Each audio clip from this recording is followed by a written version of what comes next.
Bem-vindo à Ágora. Este vai ser o vosso lugar de encontro. Vamos aqui, com a vossa ajuda, erguer um lugar de cidadania. Na Ágora ateniense confluíam os cidadãos e aí debatiam e forjavam a polis. A Ágora era o centro político por excelência. A nossa Ágora será também um espaço de debate, de reflexão, de cidadania, de testemunhos, também de incursões pelos saberes, pela ciência, pela filosofia, pela arte, pela política, pela vida em sociedade, sempre impulsionados por dúvidas, por uma dúvida metódica.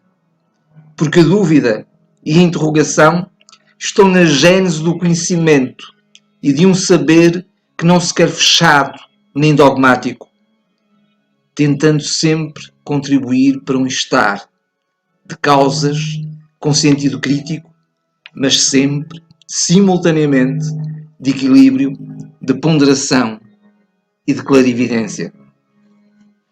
Associamos a Ágora ao nascimento da polis, da cidade, do estar com. E estar com implica intervir, ouvir, discutir, pesquisar, concordar, discordar, confraternizar, celebrar, condoer-se, sempre numa perspectiva cosmopolita, de aggiornamento, de ecumenismo, seguindo uma matriz cultural humanista com a qual nos identificamos, respeitadora dos direitos humanos, do equilíbrio e prosperidade social e ambiental. Queremos, com o nosso humilde contributo, ajudar a uma mundividência esclarecida, decidida, arrojada e equilibrada, tornando óbvia a valência do esclarecimento em detrimento da falácia e do embuste.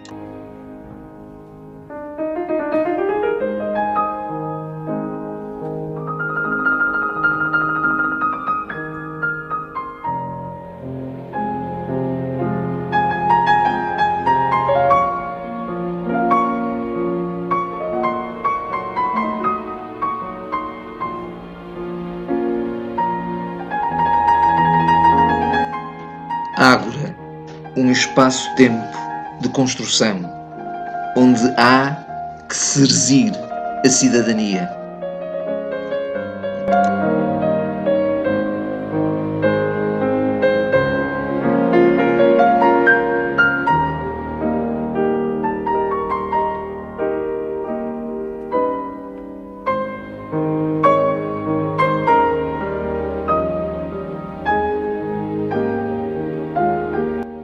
Iniciamos convosco, neste número 0 da Ágora, aquela que esperamos seja uma longa caminhada.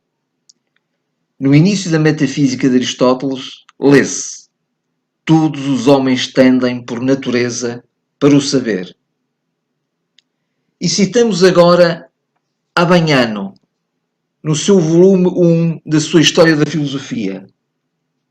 A filosofia grega é investigação racional. Não assenta numa verdade já manifestada ou revelada, mas somente na força da razão. E nesta reconhece o seu único guia.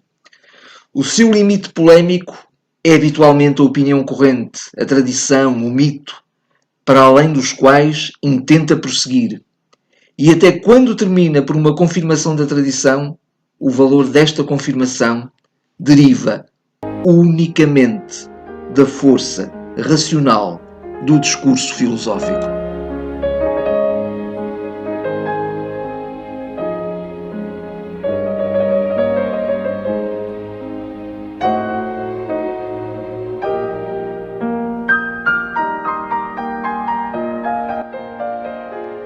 Na nossa caminhada, vamos contar com os companheiros intemporais,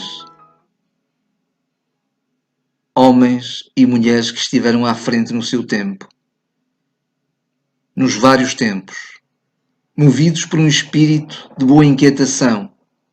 Podem ser poetas, políticos, filósofos, cientistas, investigadores, homens e mulheres que nos iludem a finitude da nossa existência e nos inspiram sempre.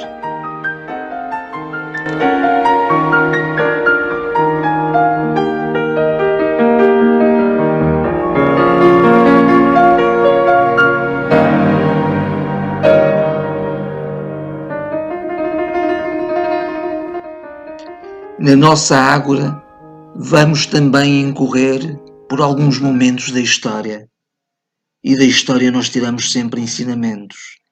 E apetece-me até já agora incorrer por um momento da história de Portugal, um momento bem recente.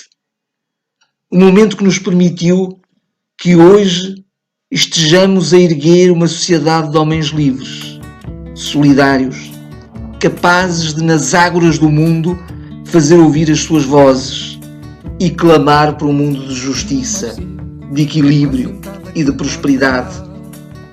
Referimos-nos ao 25 de Abril de 1974. Estamos a chegar a Abril e, mais uma vez, sempre com redobrado entusiasmo, cumpre-nos celebrar os homens e as mulheres que, de forma despojada, nos libertaram da ignomínia da ditadura.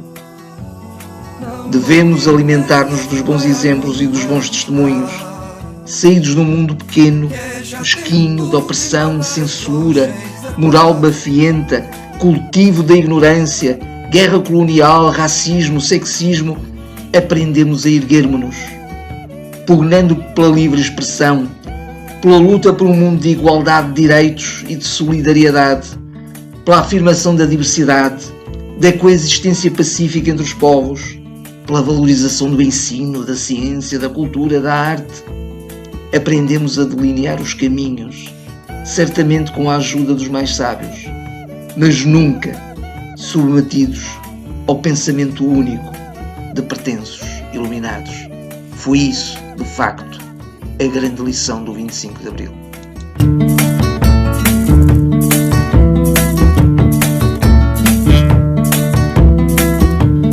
A gente ajuda, havemos de ser mais eu vencer. Mas há quem queira E sábia é a poesia de Alberto Queiro. Se não, ouçam. No meio-dia de fim de primavera, tive um sonho como uma fotografia. Vi Jesus Cristo descer à terra. Veio pela encosta de um monte, tornado outra vez menino, a correr e a rolar-se pela erva, e a arrancar flores para as deitar fora, e a rir de modo a ouvir-se de longe. Tinha fugido do céu. Era nosso demais para fingir de segunda pessoa da Trindade. No céu era tudo falso, tudo em desacordo, com flores e árvores e pedras. No céu tinha que estar sempre sério, e de vez em quando se tornar outra vez homem, e subir para a cruz, e estar sempre a morrer, com uma coroa toda a roda de espinhos, e os pés espetados por um prego com cabeça, e até com um trapo à roda da cintura, como os pretos, nas ilustrações. Nem sequer o deixavam ter pai e mãe, como as outras crianças. O seu pai era duas pessoas. Um velho chamado José, que era carpinteiro, e que não era pai dele. E o outro pai era uma pomba estúpida, a única pomba feia do mundo. Porque não era do mundo, nem era pomba. E a sua mãe não tinha amado antes de o ter. Não era mulher, era uma mala, em que ele tinha vindo do céu.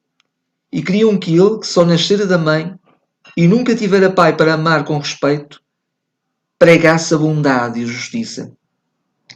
Um dia que Deus estava a dormir, e o Espírito Santo andava a voar, ele foi à caixa dos milagres e roubou 3.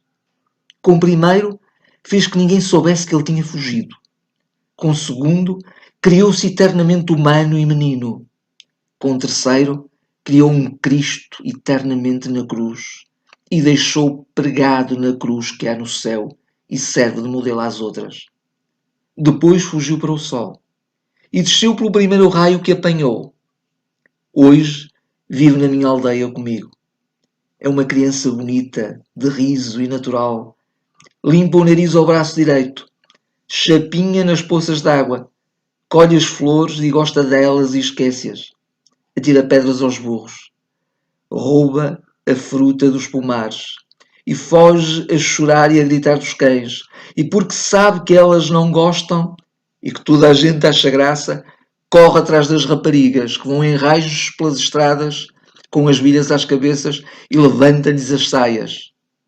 A mim ensinou-me tudo. Ensinou-me a olhar para as coisas. Aponta-me todas as coisas que há nas flores. Mostra-me como as pedras são engraçadas quando a gente as tem na mão e olha devagar para elas. Diz-me muito mal de Deus. Diz que ele é um velho estúpido e doente, sempre a escarrar no chão e a dizer indecências. A Virgem Maria leva as tardes da eternidade a fazer maia. E o Espírito Santo coça-se com o bico e empoleira-se nas cadeiras e sujas. Tudo no céu é estúpido como a Igreja Católica. Diz-me que Deus não percebe nada das coisas que criou. Se é que ele as criou, duvido. Ele diz, por exemplo, que os seres cantam a sua glória, mas os seres não cantam nada. Se cantassem seriam cantores. Os seres existem e mais nada. E por isso se chamam seres. E depois, cansado de dizer mal de Deus, o menino Jesus adormece nos meus braços. E eu o levo ao colo para casa. Ele mora comigo na minha casa a meio do outeiro. Ele é a eterna criança, o Deus que faltava. Ele é o humano que é natural. Ele é o divino que sorri e que brinca. E por isso é que eu sei com toda a certeza que ele é o menino Jesus verdadeiro. E a criança tão humana que é divina é esta minha cotidiana vida de poeta. E é porque ele anda sempre comigo que eu sou poeta sempre. E que o meu mínimo olhar me enche de sensação. E o mais pequeno som, seja do que for, parece falar comigo. A criança nova que habita onde vivo dá-me uma mão a mim e a outra a tudo que existe. E assim vamos os três pelo caminho que houver, saltando e cantando e rindo e gozando o nosso segredo comum, que é o de saber por toda a parte que não há mistério no mundo e que tudo vale a pena. A criança eterna acompanha-me sempre. A direção do meu olhar é o seu dedo apontando. O meu ouvido atento alegremente a todos os sons são as cócegas que ele me faz, brincando nas orelhas. Damos-nos tão bem um com o outro, na companhia de tudo, que nunca pensamos um no outro, mas vivemos juntos e dois, com um acordo íntimo, com a mão direita e a esquerda. Ao anoitecer brincamos as 5 pedrinhas no degrau da porta da casa, graves como convém a um deus e a um poeta, e como se cada pedra fosse todo um universo, e fosse por isso um grande perigo para ela deixá-la cair no chão. Depois, eu conto-lhe histórias das coisas só dos homens. Ele sorri porque tudo é incrível. Ri dos reis e dos que não são reis. E tem pena de ouvir falar das guerras, e dos comércios e dos navios que ficam fumo no ar dos altos mares. Porque ele sabe que tudo isso falta aquela verdade que uma flor tem ao florescer e que anda com a luz do sol a variar os montes e os vales e a fazer doer aos olhos os muros caiados. Depois ele adormece e eu deito. Levo-o ao colo para dentro de casa e deito, despindo-o lentamente e como seguindo um ritual muito limpo e todo materno até ele estar nu. Ele dorme dentro da minha alma e às vezes acorda de noite e brinca com os meus sonhos. Vira uns de pernas para o ar, põe uns em cima dos outros e bate as palmas sozinho, sorrindo para o meu sono. Quando eu morrer, filhinho, seja eu a criança ou o mais pequeno, pega-me tu ao colo e leva-me para dentro da tua casa. Despe o meu ser cansado e humano e deita-me na tua cama. E conta-me histórias, caso eu acorde, para eu tornar a adormecer. E dá-me sonhos teus para eu brincar, até que nasça qualquer dia, que tu sabes qual é. Esta é a história do meu menino Jesus. Por que razão que se perceba, não há de ser ela mais verdadeira que tudo quanto os filósofos pensam e tudo quanto as religiões ensinam.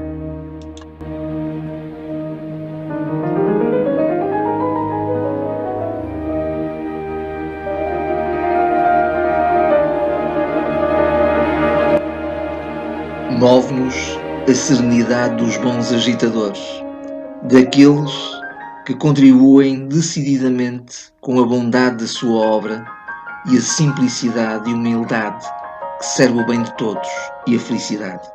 Sim, ambicionamos ser felizes.